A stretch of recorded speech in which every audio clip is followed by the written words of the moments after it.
C'est pour permettre l'accélération du transfert de technologies de la recherche publique vers les entreprises que les SAT ont été créés en 2012. Les 14 SAT fédèrent plus de 150 000 chercheurs issus de 185 établissements et s'assurent de l'équilibre entre les attentes de la recherche publique et celles des entreprises. En 2014, une première convention nationale des SAT avait lieu, réunissant près de 500 acteurs du monde de l'innovation. Quels ont été les résultats depuis 2 ans?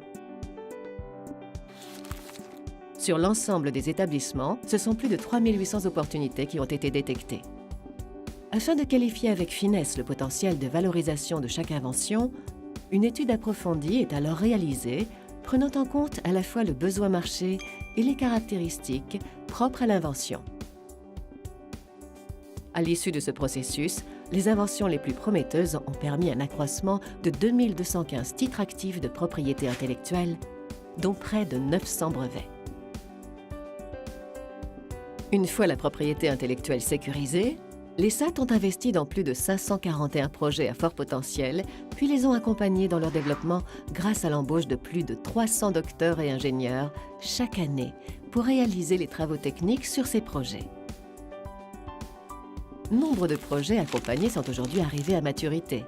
Les technologies maturées peuvent être transférées sous forme de licences d'exploitation, apportant ainsi de nouvelles briques technologiques pour l'entreprise. Ces licences sont actuellement exploitées majoritairement par des TPE et PME françaises.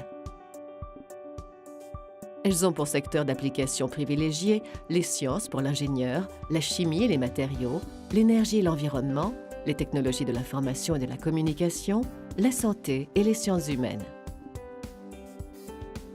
Grâce à ces licences, les entreprises développent des services et des produits innovants, créant ainsi de la valeur et apportant de nouveaux revenus pour les établissements de recherche. Ce sont plus de 266 licences d'exploitation qui ont été signées en 2 ans, dont 90 start-up qui ont été créées autour des innovations détectées puis maturées par les SAT. Ce que l'on peut retenir, c'est que les SAT fédèrent plus de 150 000 chercheurs. Elles ont contribué depuis 2014 à l'identification de plus de 3 800 opportunités, ce qui a conduit au dépôt de 890 brevets.